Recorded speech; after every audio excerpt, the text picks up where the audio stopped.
इस खबर के प्रायोजक हैं एएस ब्रांडेड लॉट वाला, लाल क्वार्टर, कृष्णनगर, दिल्ली। से लेके 3-3 इंजेक्शन लगते हैं इनको और उसके बाद थोड़ा रिकवर करती है। उसके बाद उनको छोड़ के वहां से दिल्ली पुलिस ये कहती है कि आप सारा बिल ये करो, सारा बिल भरो। मतलब आपने डिटेन किया वहां पे, आपकी वजह से ये हालत हुई, आप वहां हॉस्पिटल में पहुंच के आए। अगर हम खुद बीमार होते तो हम जाते ना खुद से और इलाज करवा के आते, पर अगर हम खुद से बीमार होकर यहाँ आए हैं तो आप दिल्ली पुलिस क्यों खड़ी है? तो ये उनकी जिम्मेदारी है कि वो उसके लिए वहां पे बिल पे करे, पर वो अंत तक अड़े रहते हैं, नहीं करते हैं। अंत में फिर हमारे ही साथी वहां पे कंट्रीब्यूशन जुटा के उनका पर्स वर्स गुम हो जाता है, कुछ वहां पे था नहीं लोगों के पास, फिर लोगों से कांटेक्ट करके फिर वहां पहुंचते हैं और अंत में जो दिल्ली पुलिस की कांस्टेबल थी वहां पे, वो एकदम निकल जाती है बिना कुछ इन्फॉर्म किए, बिना वहां से भाग खड़ी होती है। पूरी असलियत है और ये होने के बाद भी फिर हम लोग तक ये न्यूज पहुंचती है। हम लोग फिर वहां पे बोलते हैं कि अब हम लोगों को कब रिलीज करेंगे। 10 होता है, 11 होता है, 12 होता है, मतलब हमें रिलीज नहीं कर रहे हैं। रिलीज तो करना दूर, हमें इंटरोगेशन के लिए बुलाया, मतलब मुझे और साथी प्रियंवदा को इंटरोगेशन के लिए बुलाया जाता है और इंटरोगेशन में IB, CID, Delhi police special branch और वहां जो थाने के जो एसएचओ और जो लोग हमें डिटेन करके लाए थे वो तमाम लोग वहां पे मौजूद होते हैं। मतलब ये इतना बड़ा इन्वेस्टिगेशन, ये सारा कुछ, मतलब हमने कौन सा क्रिमिनल ऑफेंस किया, हमने क्या किया कि इस स्तर की जांच हो रही है? क्या ये नेतन्याहू के इशारे पे ये दिल्ली पुलिस काम कर रही है, हमारे देश की पुलिस है या इजरायली पुलिस फोर्स है? और सवाल किया जाता है कि नहीं इजराइल का झंडा नहीं जलाना चाहिए, इजराइल का झंडा क्यों जलाया? तो आए दिन अलग अलग देशों के झंडे जलते रहते हैं। और इजराइल देश क्या है? इजराइल एक सेटलर कॉलोनी है और वो आज दुनिया का, इजराइल वॉर क्रिमिनल है, इंटरनेशनल लॉ की धज्जियां उड़ाने वाला एक पूरा स्टेट है, उसको ऐसे ही खत्म हो जाना चाहिए। तो हमने ये करके कुछ गलत नहीं किया, पर वहां पे इस तरह के सवाल पूछे जाते हैं। हमारा पूरा बायोडाटा कि कितने बहन है, कितने भाई है, क्या पढ़ा, क्या किया, सारा पूछा जाता है। जब पता चलता है कि हम लोग फिजिक्स की पढ़ाई की है तो स्पेशल ब्रांच के जो वहां पे थे वो पूछते हैं कि अच्छा फिजिक्स से फिलिस्तीन कैसे पहुंच गए? मतलब हमने बोला तो आपको पता नहीं है फिजिक्स से फिलिस्तीन इसलिए पहुंचे। आइंस्टीन, आप नाम सुना होगा आपने, आइंस्टीन फिलिस्तीन के बड़े समर्थक थे। जहां तक मुझे याद है ये बात शुरू होती है कि महिलाएं जा सकती हैं, मतलब महिलाएं जा सकती हैं, उनको हमने रिलीज कर दिया। हमने बोला जब महिलाएं जा सकती हैं, पुरुषों ने क्या अलग क्राइम किया है और महिलाओं ने क्या नहीं क्राइम किया है? और फिर जो भी वहां पे महिलाएं थी उन्होंने रजिस्टर किया कि हम तो जाएंगे नहीं, हम साथ आए, साथ जाएंगे। तो उसके बाद मतलब वो पूरा अपना खाना पूर्ति करने के लिए कि हमने महिलाओं को तो रिलीज कर दिया था। इवन हमारे मोदी जी, जिनके 2014 में रिजीम में आने के बाद से भारत की जो सॉलिडारिटी फिलिस्तीन के साथ थी वो लगातार धूमिल होते जा रही है और खासकर राइट विंग फोर्सेस आज यहां तक पहुंच गई है कि ये मसला बनाती है कि फिलिस्तीन तो हमारा मित्र नहीं है, हमारा इजराइल मित्र है और फिलिस्तीन तो ये सारे मुस्लिम राष्ट्र, देश और आतंकवादी इससे पूरा जोड़ के करती है। ये है जिसमें वो international day of solidarity with फिलिस्तीन पे ये पूरा countries may be justified at least in their own minds in responding, but you cannot have a response which does not I mean every response must take into account something called international humanitarian law, and the fact is that whatever the rights and wrongs of the issue, there is the underlying issue of the rights of the Palestinians and the fact that they have been denied their homeland. ये जो सारी बातें हमें कही जा रही थी और बताया जा रहा था कि तुम एंटी नेशनल हो और देश के लिए नहीं फिलिस्तीन के लिए करते हो, तो एक जमीन उसको खाली करना होगी। आक्रमण के फलों का उपभोग करे, ये हमें अपने संबंध में स्वीकार नहीं है, तो जो नियम हम पर लागू है वो औरों पर भी लागू होगा। अरबों की जमीन खाली होना चाहिए, जो फिलिस्तीन है उनके फिलिस्तीनी है, उनके उचित अधिकारों की प्रस्थापना होना चाहिए। हमने देखा कि जब भी हम कैंपेन भी करने जा रहे थे या फिर अभी डिटेंशन के दौरान भी हमें ये बताया जा रहा था कि ये तो मुसलमानों का मसला है, ये इसमें तुम लोग क्यों बोल रहे हो, ये मुसलमानों यहूदियों के बीच का मसला है, इसमें तो बोलना तुम्हारा काम नहीं है।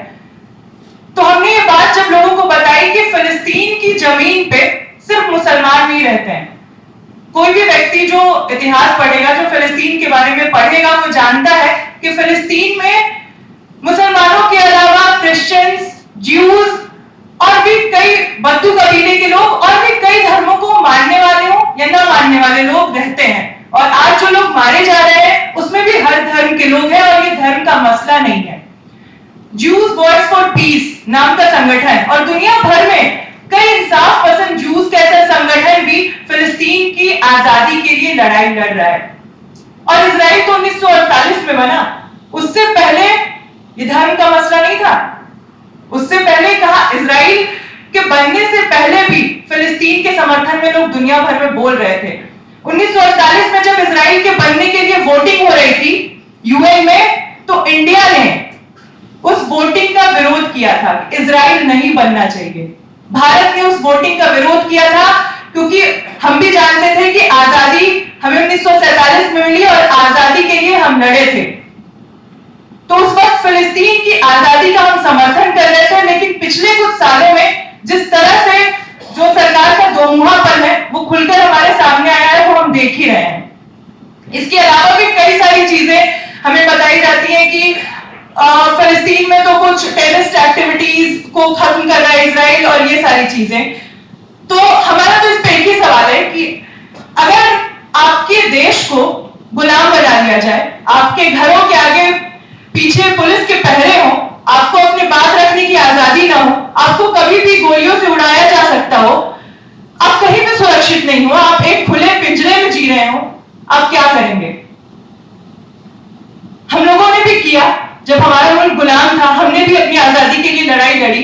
अगर आज आप फिलिस्तीन को ये बता रहे हैं कि वो आतंकवादी कार्रवाई में लिप्त है, तो फिर आपको ये भी बोलना पड़ेगा कि भगत सिंह, सुखदेव, राजगुरु भी आतंकवादी कार्रवाई में लिप्त थे। अशफाक उल्लाह खान, राम प्रसाद बिस्मिल भी आतंकवादी कार्रवाई कर रहे थे। और पीछे चले जाएं तो 1857 की जो क्रांति हुई थी उसमें भी जो हमारे स्वतंत्रता सेनानी थे वो भी क्या आतंकवादी कार्रवाई में लिप्त थे।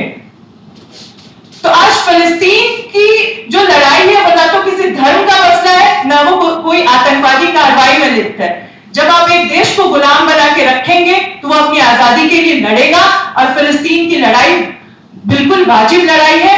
और आज हम इसके लिए ये डिटेंशन और ये इंटरोगेशन, ये एफआईआर बहुत छोटी चीज है उसके सामने जो आज फिलिस्तीन में हो रहा है। हम जानते हैं हम इसके लिए लड़ते रहेंगे और देश भर में इस वक्त हम लोग सिर्फ दिल्ली नहीं, देश भर के कई राज्यों में जो Indian people in solidarity with Palestine है, हम लोग कैंपेन चला रहे हैं, लोगों के बीच जा रहे हैं, अपने पर्चे पोस्टर्स के जरिए ये बात कर रहे हैं कि आज इजराइल के साथ भारत सरकार के तमाम डिप्लोमेटिक रिलेशंस जो हैं वो सरकार तुरंत खत्म करे। इसके अलावा जो पीडीएस का कैंपेन है, आप में से कई साथी परिचित भी होंगे, बाइकॉट, डाइवर्समेंट एंड सैंक्शन की जो मुहिम चल रही है दुनिया भर में, जो फिलिस्तीन की आजादी का समर्थन करती है और इजरायली तमाम जो प्रोडक्ट्स है या इजरायली कंपनी या फिर इजराइल के साथ किसी भी तरह का संबंध रखने वाले किसी कंपनी के प्रोडक्ट के बायकॉट का कॉल, उनके साथ तमाम तरह के इन्वेस्टमेंट को खत्म करने की बात। और हम लगातार ये सरकार पर प्रेशर बनाएंगे कि वो इजराइल के साथ तमाम अपने रिलेशंस खत्म करे, वो किसी भी तरह का कोई टाई अप ना रखे। तो ये जो बीडीएस की मुहिम है हम उसको भी लेकर के लोगों तक जा रहे हैं और आज हम जानते हैं कि बहुत सारे लोग इस पूरी मुहिम में, इस लड़ाई में हमारे साथ हैं। और लगातार जो गोदी मीडिया द्वारा, व्हाट्सएप यूनिवर्सिटी द्वारा जो प्रचार फैलाया जाता है उसका काउंटर भी हम आज इसी तरीके से कर सकते हैं कि ज्यादा से ज्यादा लोगों के बीच जाकर इस पूरी बात को रखें। और जो असली लड़ाई है, मतलब एक ऐसा मुल्क होने के नाते जो खुद गुलाम रहा है, जो खुद गुलामी जिसने झेली है, उसको तो सबसे पहले आकर के फिलिस्तीन की आजादी का समर्थन करना चाहिए और इस बर्बरता के खिलाफ खड़े होना चाहिए। और हम लोग वही काम कर रहे हैं क्योंकि हम लोग भगत सिंह, सुखदेव, राजगुरु को मानते हैं जिन्होंने हर तरह के अन्याय, हर तरह की नाइंसाफी, गैर बराबरी के खिलाफ बोला था और हम उन्हीं की लेगेसी को आगे लेकर के जा रहे हैं। और इस पूरे अभियान को, इस पूरे कैंपेन को हम लोग इस प्रेस कॉन्फ्रेंस के बाद भी और लोगों तक ले जाने के लिए संकल्पबद्ध है। हम लोग इसको लेकर जाएंगे और आज तमाम साथी जो यहाँ शामिल अपार्थाइड के खिलाफ हम साउथ अफ्रीका में के आंदोलन में शामिल थे, उन्होंने अपना एक ग्लोबल नेटवर्क बना लिया सपोर्ट में। अभी एक एक्सपोजे मैं सुन के आ रही थी कि ये जो हिंदू मुसलमान की बात ये लोग करने की कोशिश कर रहे हैं, यहूदी मुसलमान की बात, तो ये बिल्कुल नहीं है। जितने भी इस्लामिक देश हैं आसपास के सब अमेरिका के दुम लग्गू बन गए हैं और इजराइल के दुम लग्गू बने हैं। इजराइल से वो अपने ही देश में अपने लोगों को, डिसेंट को, ऑपोजिशन को कंट्रोल करने के लिए अपनी सिक्योरिटी के नाम से उनकी मदद लेते हैं, चाहे वो पेगासस हो, चाहे वो इस तरह की टेक्नोलॉजी हो या और तरीके हो बर्बरता के, जिससे अपनी पॉपुलेशन को अपनी डोमेस्टिक पॉलिटिक्स में वो हावी रहे अपने लोगों के ऊपर। फोर्सेस थी जो गुलाम बनाने वाली ताकत थी, उनकी जी हुजूरी की। आज भी वही कर रहे हैं। आज भी वो खड़े हैं अमेरिका इजराइल के साथ, और जो आजादी के लिए लड़ रहे हैं, जो फिलिस्तीनी जनता है, उसके खिलाफ खड़े हैं। तो अगर आप उनके प्रभाव में हैं तो उनके प्रभाव से मुक्त हो जाइए, अगर इंसान बनना चाहते हैं तो। शुक्रिया। Successful, non-violent but effective protest. Very good. Seeing our beloved Prime Minister Mr. Modi and our beloved Home Minister Mr. Amit Shah talking so eloquently about the emergency.